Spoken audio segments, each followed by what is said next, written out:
hadis Dayumai NIM 211625. Baik, di sini saya akan menjelaskan tentang pengertian Khulafaur Rasyidin. Jadi, yang dimaksud dengan Khulafaur Rasyidin adalah para khalifah atau pemimpin umat Islam yang sangat terkenal akan kemuliaan dan keilmuannya. Secara etimologi, Khulafaur Rasyidin berasal dari kata khulafa atau bentuk jamak dari kata khalifah yang berarti pemimpin. Sedangkan Ar-Rasyidin bisa diartikan sebagai arif dan bijaksana. Jadi, Khulafaur Rasyidin adalah para khalifah yang arif dan bijaksana dalam Islam. Khalifah merupakan kedudukan yang begitu agung dan mulia,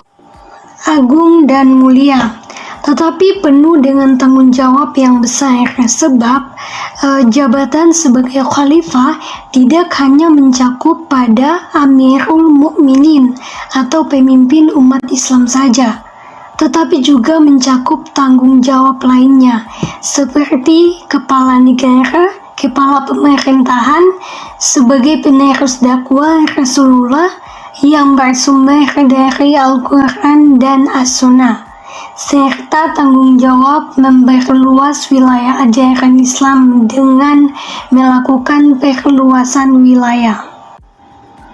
Khulafaur Rasyidin adalah sahabat-sahabat Nabi, yaitu ada 4. Yang pertama Abu Bakar Siddiq, yang kedua adalah Umar bin Khattab, dan yang ketiga itu adalah Utsman bin Affan, yang keempat itu adalah Ali bin Abi Thalib. Di masa kepemimpinannya yang singkat, Abu Bakar menyelesaikan perpecahan yang terjadi di suku-suku bangsa Arab. Beberapa suku itu tak mau lagi tunduk kepada perintah Madinah setelah Rasul wafat. Mereka menganggap perjanjian berakhir seiring wafatnya Rasul. Abu Bakar menyelesaikan perpecahan ini lewat Perang Ridha atau perang melawan kemurtatan. Panglima yang berjasa memimpin perang yakni Khalid bin Ali Wahid.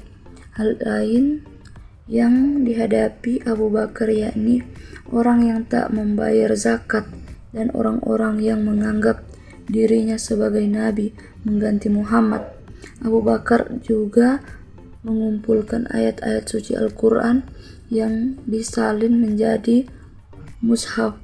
Ia menjadikan ayat Quran dan As-Sunnah sebagai hukum. Di akhir kepemimpinannya, Abu Bakar memperluas daerah kekuasaan dengan mengirim tentara keluar. Pada masa 634 Masehi, Abu Bakar mengirim Khalid bin Walid dan pasukannya ke Irak. Mereka berhasil menguasai Al-Hira. Ia juga mengirim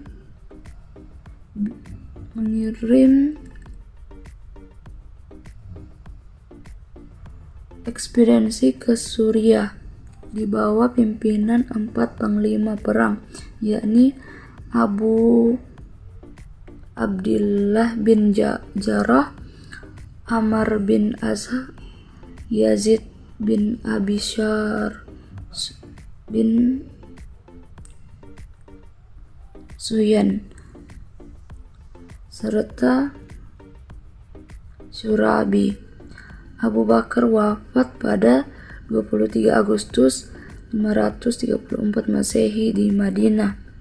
Ia dimakamkan di sebelah makam Nabi di Masjid An-Nabawi. Sebelum meninggal, Abu Bakar berwasiat kepada Umar bin Khattab.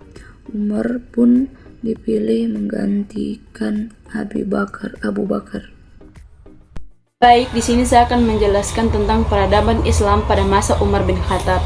Kepemimpinan Abu Bakar yang sangat singkat telah meletakkan pondasi yang kuat dalam hal menegakkan ajaran Islam.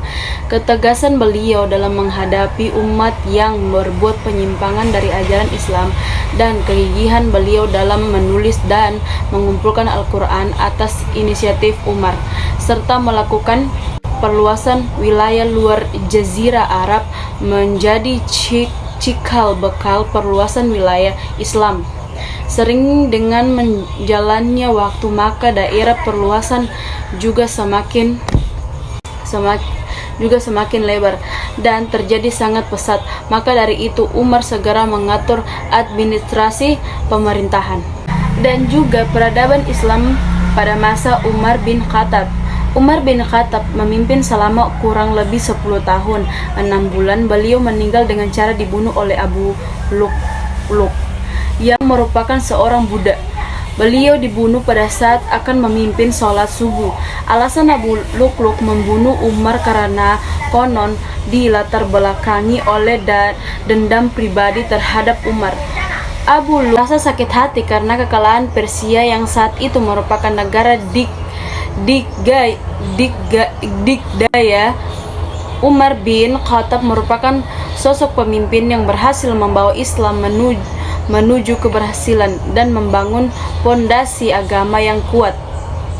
Gaya kepemimpinan beliau yang handal menjadikan beliau seorang pemimpin yang hebat pada masanya. Pada masa awal pemerintahan Utsman, Islam mengalami kejayaan. Berkat kelihayan Umar dalam memimpin, tidak banyak hal yang dilakukan oleh Utsman. Beliau hanya melanjutkan program-program yang direncanakan oleh Umar. Hal ini disebabkan karena pada saat terpilihnya Utsman sudah memasuki usia senja. Saat baru pertama kali menjabat, Utsman sudah dihadapkan pada permasalahan pemberontakan. Ada sebagian daerah kekuasaan Islam yang menginginkan untuk kembali ke Orde Lama, yaitu sebelum dikuasai oleh Islam. Selama kurang lebih 6 tahun melewati masa penuh prestasi, Peru terakhir masa kekhalifahan Utsman bin Affan harus menghadapi pemberontakan dan para pembangkang dari dalam negeri maupun luar negeri. Di dalam negeri, pemberontakan terjadi karena kebijakan-kebijakan yang telah dibuat oleh Utsman bin Affan dianggap tidak adil dan juga berpendapat kenegaraan dianggap hanya menguntungkan keluarga khalifah saja. Sedangkan di luar negeri terjadi serangan balasan yang dilakukan oleh bangsa Persia dan Romawi karena wilayahnya telah ditaklukkan oleh pasukan Muslim.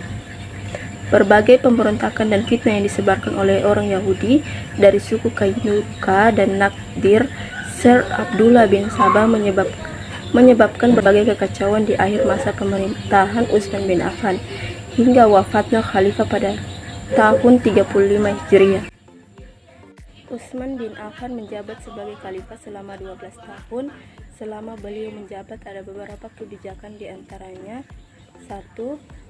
Perluasan Masjidil Al-Haram Makkah dan Masjidil Nabawi Madinah. 2. Mencetuskan ide polisi keamanan. 3. Membentuk armada angkatan laut yang kuat. 4. Pembentukan Al-Quran. 5. Ekspansi kekuasaan. Ali bin Abi Thalib memiliki nama asli Haidar Abi Abu Thalib. Beliau lahir pada 13 Rajab tahun 599 Masehi. Ayahnya bernama Abu Thalib dan ibunya bernama Fatimah binti Asad. Ali bin Abi Thalib memeluk Islam sejak berusia 10 tahun dan termasuk as-sabiqunal awwalun dari kelompok remaja dan anak-anak. Thalib juga mempunyai gelar karamallahu wajhah, yang artinya semoga Allah Subhanahu wa taala memuliakannya. Dan kebijakan pemerintahan pada Khalifah Ali bin Abi Thalib, yang pertama itu menggantikan pejabat yang kurang cakap, yang kedua membenahi keuangan negara, yang ketiga memajukan bidang ilmu bahasa, dan keempat bidang pembangunan.